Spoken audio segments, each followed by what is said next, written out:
ko to ba? Sigurado ako. Baka nandito yung...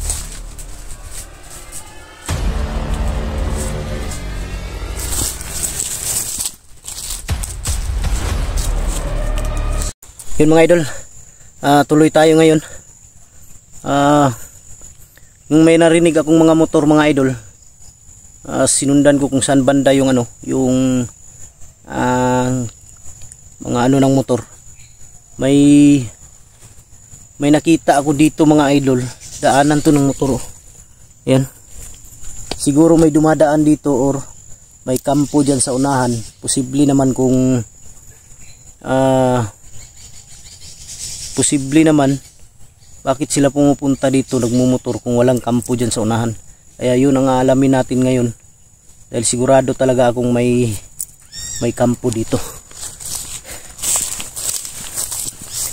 Yun ang sinusundan ko mga idol, dahil yung mga bata alam ko na may nilipatan sila, may pinagdalhan silang ibang lugar. Kaya dito ako nakarating. Doon ako galing sa ano, doon ako galing sa pinakababa. Sako pa rin to ng ano, sako pa rin to ng Mount Banwag mga idol. Ang Mount Banwag nandyan oh, dyan sa harap. Ito sa ano to, parang nakatawid ako ba.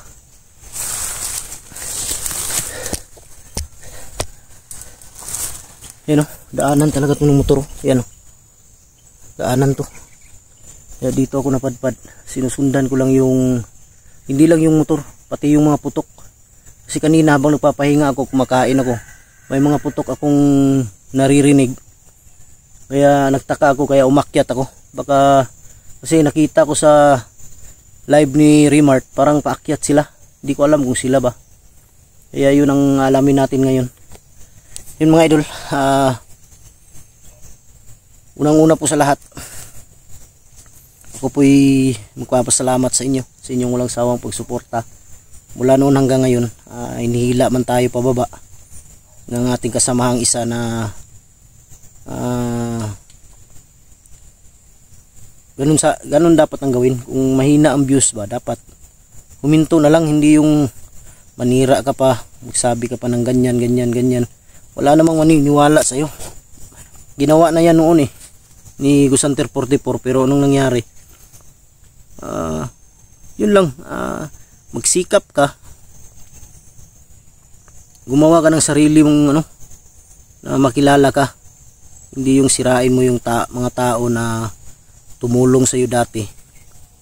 Hindi ka magkakuha ng ganyan kadaming subscriber kung hindi dahil sa mga taong tumutulong sa iyo. Yan ang tandaan mo.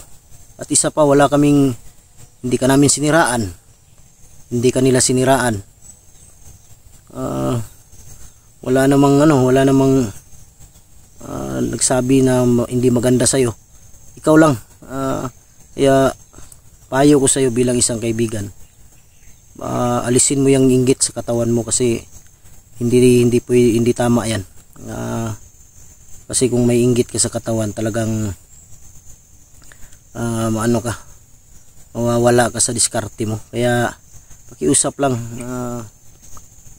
manahimik ka. Di yung lahat na lang sinisiraan mo. Di naman tama ang ganun. Marami kang makakalaban pag ganyan. Kaya kung hinto ka sa pag-vlog, maghinto ka. Gusto pa sana namin na gusto pa sana namin na i-collab ka, pero sa ginawa mo parang hindi na yata pwede. Nawalan kami ng gana sa'yo. Kaya bahala ka na kung ano yung gusto mong sabihin, dahil diskarte mo yan. Kaya mapayo ko lang talaga, alisin mo yung inggit. Di ka mabubuhay niyan kung puro ka inggit sa iyong sarili. Walang maniniwala sa iyo. Sayang lang yung pagla-live mo, sayang lang yung paninira mo. At may nag-comment pa doon sa video mo, sa live mo, na may nagbigay sa akin ng 50k. Natatawa ako dyan mga idol, dahil noon pa yan may mga issue sa akin ng ganyan. Pero pag inihingan mo ng resibo, walang may pakita. Hindi naman pwedeng sabihin mo na wala kang resibo, dahil ikaw yung nagpadala kung totoo man. Yun na nga sabi ko sa iyo, yung nagsabi na nagpadala, hinahamon kita na pakita ka ng ebidensya. Kung may ebidensya ka, di itigil ako sa pagbablog kung may naibigay ka sa aking 50k na buo.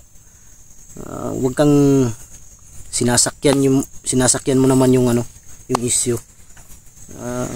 Yun nga sabi ko sa iyo, magpakita ka ng ebidensya. At ito naman si Isoy, wala nang ibang inisip kundi kanyang sarili lang. Hindi niya alam na maraming masasaktan, maraming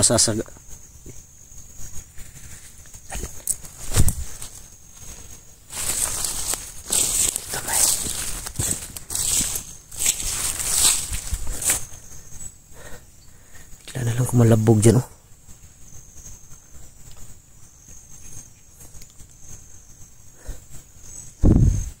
dyan sa unahan.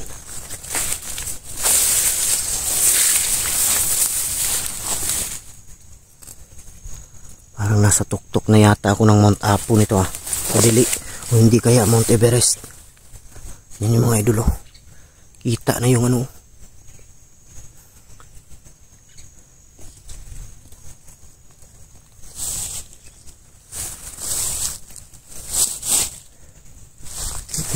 humalabog dyan banda. Putik kamay.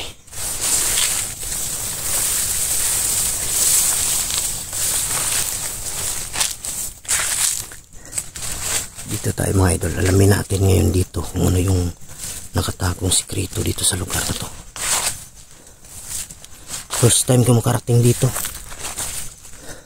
Ang problema nito, baka kampo ito napasok mo.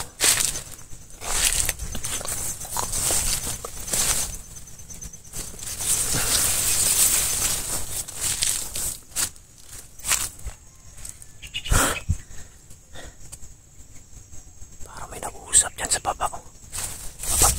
Sa baba.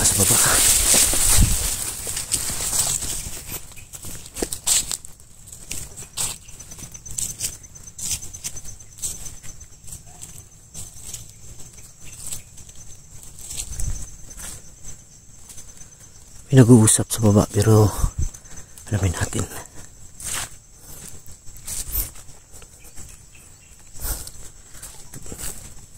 May dumadaan talaga dito.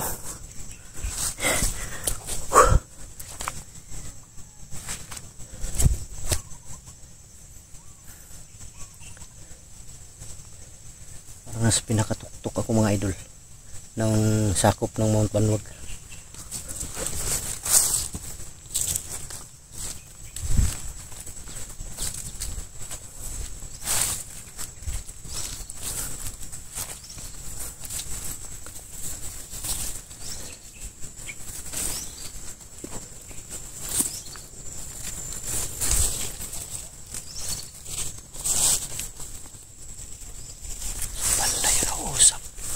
May naririnig ako mga nag-uusap.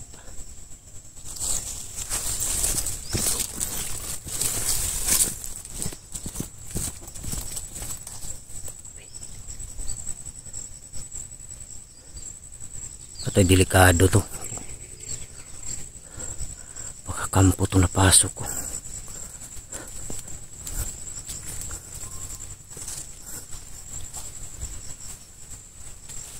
Delikado to mga idol.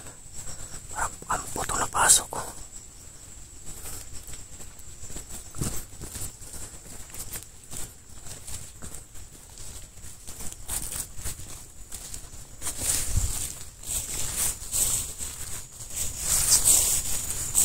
Patay. May kampo dito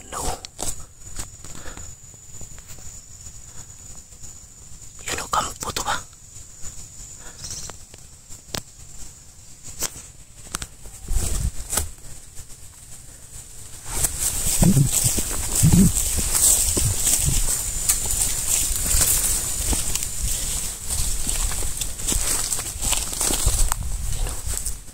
Kampo dyan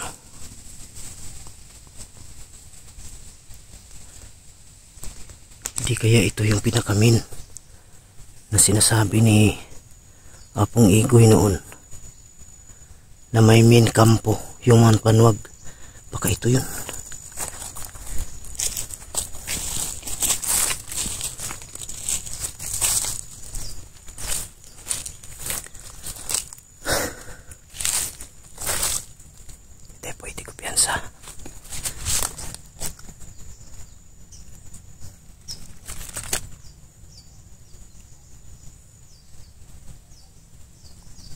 Sa unahan, oh.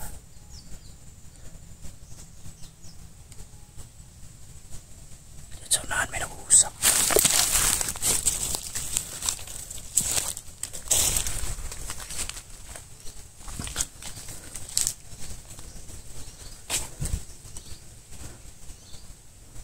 Daming gulong dito. Siguro ito yung mga gulong ang ginagamit nila tuwing gabi bilang pailaw ng kanilang lugar.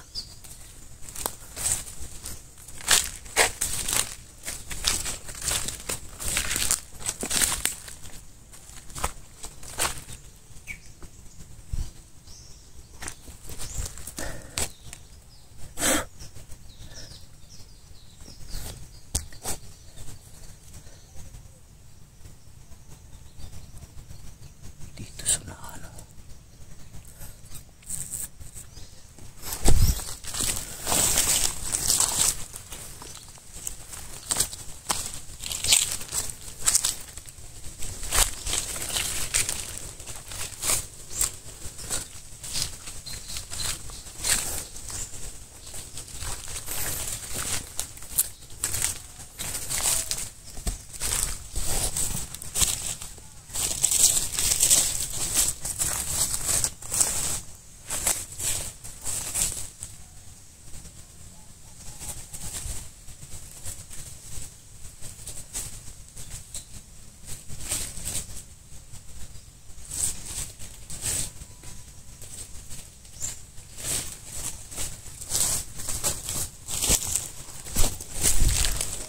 Kubo din sa unahan, oh.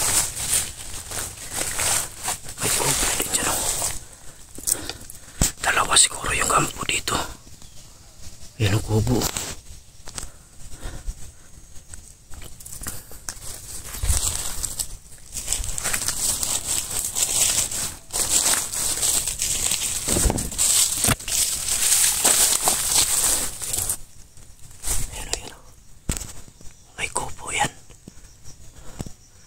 Ito siguro yung ano, hindi ako nagkakamali, ito yung nakikita ko lagi sa Mount Banwag habang nasa baba kami. Sa tingin ko talaga mga idol, kampo to.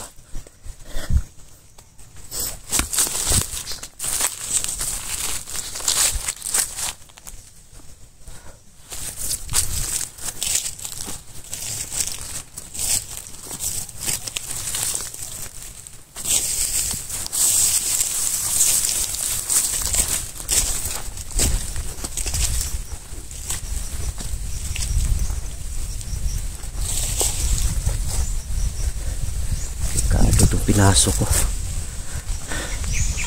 Pwede ako madisgrasya dito kung magkamali ako ng galaw. Ayan, oh. Ganito yung mga kampo nila. Ganito talaga yung mga forma ng kampo nila mga idol.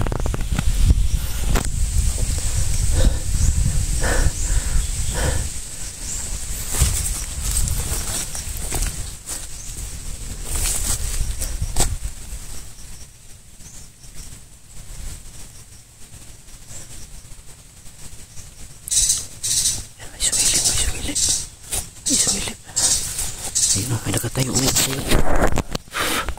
Nakatayo. Ayun,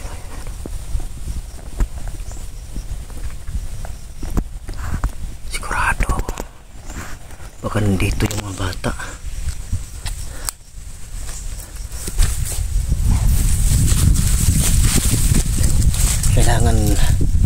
Kailangan mga idol, manmanan ko to. Tingin kong delikado talaga, babalik ako dun sa area. Dahil parang delikado to, pagkagulo to. Hindi ko alam kung saan ako patungo nito. Puti ka, may dami dito kampo. Nandun pa sa unahan, oh. Na, luko na.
Nasa loob sila, parang nagiinuman.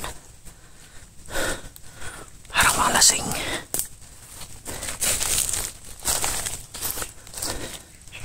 Narinig ko mga idol, sinabi, yun o, lumabas.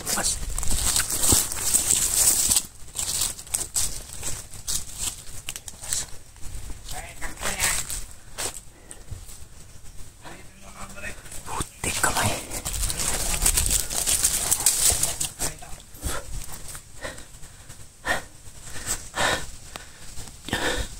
Panginoon ang bahala sa akin dito.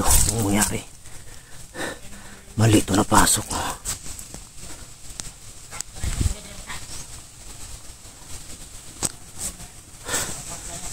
May dahilan siguro mga idol kaya dinala ako ng Panginoon dito.